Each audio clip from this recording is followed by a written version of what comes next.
Assalamualaikum warahmatullahi wabarakatuh. Terima kasih atas waktunya. Buya, saya akan bertanya. Dalam Islam itu yang halal sudah jelas, yang haram pun sudah jelas.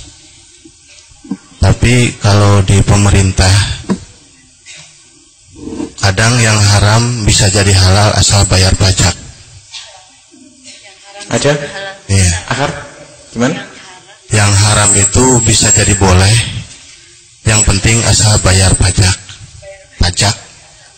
Iya, pajak. Nah terus bagaimana seandainya kalau sarana agama yang dibantu oleh pemerintah, bagaimana hukumnya bantuan tersebut?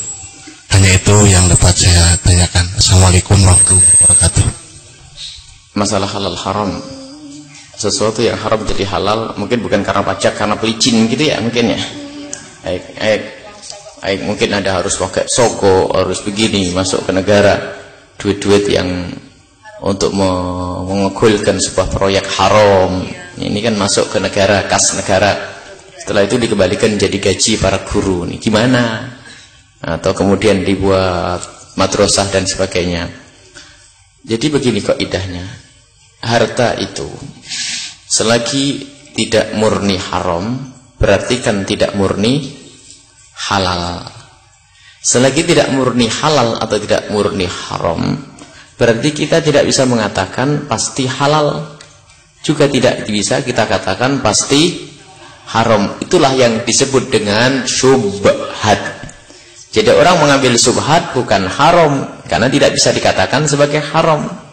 Jadi syubhat itu misalnya contoh kecilnya, orang kerjaannya ngerampok, tapi dia juga punya kebun gede, lalu ngasih hadiah kepada Anda. Bagaimana? Bolehkah saya menerima? Makanya menerima hukumnya syubhat, karena kita tidak tahu apakah dari hasil rampokan atau hasil pertanian. Kecuali sudah dikatakan ini hasil rampokan saya semalam buat ente, itu maka kita tidak boleh nerima. Sama di dalam duit negara, negara juga punya usaha-usaha yang halal, biarpun banyak usaha yang haram yang mungkin lebih banyak. Itu masalah urusan negara, biar yang jadi kepala negara dapat petunjuk dari Allah semuanya. Karena berat ya. Bayangin Bapak kalau tiba-tiba suruh jadi presiden bagaimana? Siap enggak tanggung jawab menyelesaikan urusan dunia ini? Nah, lo kok berebut ya? Nah, padahal kalau sudah jadi presiden ditanya, kenapa di sana ada pelacuran kau biarkan? Kenapa ada minuman keras di situ kau biarkan? Kenapa ditanya semuanya? Sehingga para ulama-ulama terdahulu di saat dipilih jadi begitu tuh istighfarnya banyak, nangisnya yang banyak. Ini musibah yang aku terima, bukan dikejar-kejar sampai bayar.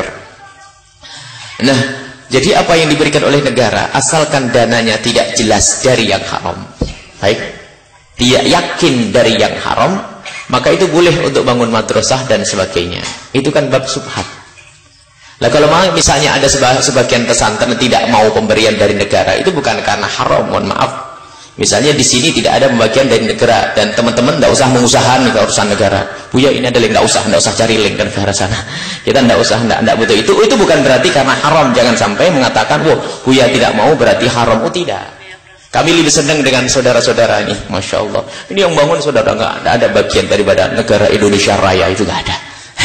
Jadi para saudara-saudara teman-teman, lah kalau kami tidak mau bukan berarti haram. Ini mungkin pertanyaan dari itu. Oh tidak. Dan tidak usah diusahakan, Buya saya ada link ketemu Pak Presiden nanti ada 20 miliar, nggak usah ya. Kalau ketemu ada orang kaya membantu silahkan, dan tidak usah laporan, Allah yang mencatat nanti. Itu jadi itu bukan haram. Makanya jangan seudon juga kepada kiai-kiai yang terima sumbangan dari negara. Cuman barangkali ada sedikit proses yang harus diluruskan. Ada maklar tuh, ada orang punya proyek, kerjaannya sehari-hari bukan ngajar, bukan nyangkul di sawah, tapi bikin proposal buat pesantren-pesantren, nanti dapat persenan. Jadi kalau 100 juta turun dapat 80 juta pondoknya, 20 juta buat dia. Ini penyakit ini kan ada begitu. Jadi kalau Anda punya yayasan harus utuh, jangan dibantu orang untuk kayak begitu itu.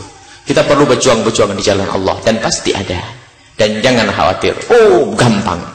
Kalau Allah membantu seseorang, ya.